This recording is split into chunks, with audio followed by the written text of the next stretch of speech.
एक मेजर के नेतृत्व में 15 जवानों की एक टुकड़ी हिमालय के अपने रास्ते पर थी।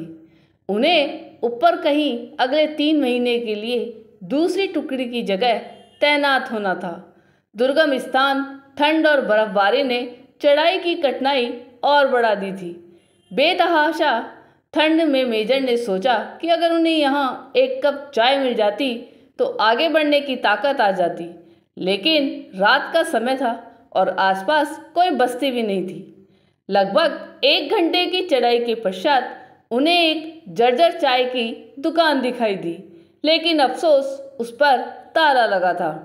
भूख और थकान की तीव्रता के चलते जवानों के आग्रह पर मेजर साहब दुकान का ताला तुड़वाने को राजी हो गया। खैर, ताला तोड़ा गया तो अंदर उन्हें चाय बनाने का सभी सामान मिल गया। जवानों ने चाय बनाई, साथ वहां रखे बिस्किट आदि खाकर खुद को राहत दी। थकान से उबरने के पश्चात सभी आगे बढ़ने की तैयारी करने लगे, लेकिन मेजर साहब को यूं चोरों की तरह दुकान का ताला तोड़ने के कारण आत्मग्लानि हो रही थी। उन्होंने अपने पर्स में से 1000 का नोट निकाला और चीनी के डब्बे के नीचे दबाकर रख दिया तथा दुकान का शटर ठीक से बंद करवाकर आगे बढ़ गए। इससे मेजर की आत्मग्लानि कुछ हद तक कम हो गई और टुकड़ी अपने गंतव्य की ओर बढ़ चली।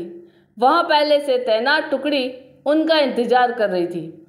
इस टुकड़ी ने उनसे अगले 3 महीने के लिए चार्ज लिया। वह अपनी ड्यूटी पर तैनात हो गए। 3 महीने की समाप्ति पर इस टुकड़ी के सभी 15 जवान सकुशल अपने मेजर के नेतृत्व में उसी रास्ते से वापस आ रहे थे। रास्ते में उसी चाय की दुकान को खुला देखकर वहां विश्राम करने के लिए रुक गए। उस दुकान का मालिक एक बूढ़ा चाय वाला था, जो एक साथ इतने ग्राहक देखकर खुश हो गया और उनके लिए चाय बनाने लगा। चाय की चुस्कियों और बिस्कुटों के बीच बूढ़े चाय वाले से उसके जीवन के अनुभव पूछने लगे, खासतौर पर इतने बीहड़ में दुकान चलाने के बारे में। बूढ़ा उन्हें कई कहानियां सुनाता रहा और साथ ही भगवान का शुक्र अदा करता रहा। तभी एक जवान बोला, बाबा, आप भगवान को इतना मानते हो, अगर भगवान सच में होता तो फिर उसने तुम्हें इतने बुरे हाल में क्यों रखा हुआ है? बाबा बोला, नहीं साहब, ऐसा नहीं कहते। भगवान तो है और सच में है, मैंने देखा है। आखिरी वाक्य सुनकर सभी जवान कौतूहल से बूढ़े की ओर देखने लगे। बूढ़ा बोला, साहब, मैं मुसीबत में था। एक दिन मेरे इकलौते बेटे को आतंकवादियों ने पकड़ लिया।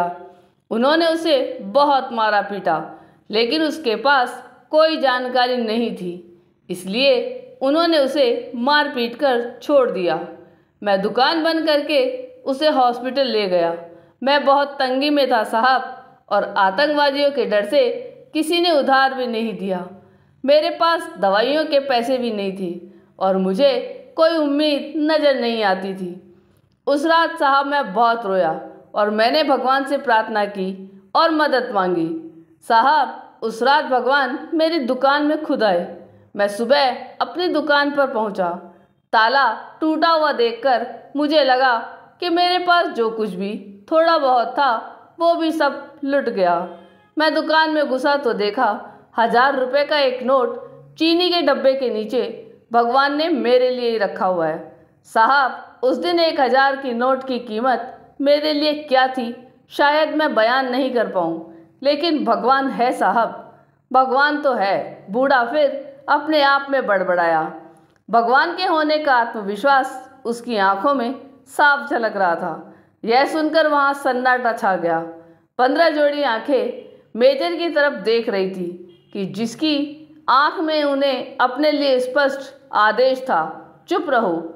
मेजर साहब उठे, चाय का बिल अदा किया और बूढ़े चाय वाले को गले लगाते हुए बोले, हाँ बाबा, मैं जानता हूँ भगवान है और तुम्हारी चाय भी शानदार थी। दोस्तों, सच्चाई यह है कि भगवान तुम्हें कब किसी का भगवान बनाकर कहीं भेज दे, ये खुद तुम भी नहीं जानते। आपको ये कहानी कैसी लगी, ये कमेंट करके जरूर बताइएगा। चैनल पे नए हो तो सब्सक्राइब जरूर कीजिएगा और वीडियो को लाइक और शेयर कीजिएगा। जय जय श्री राधे।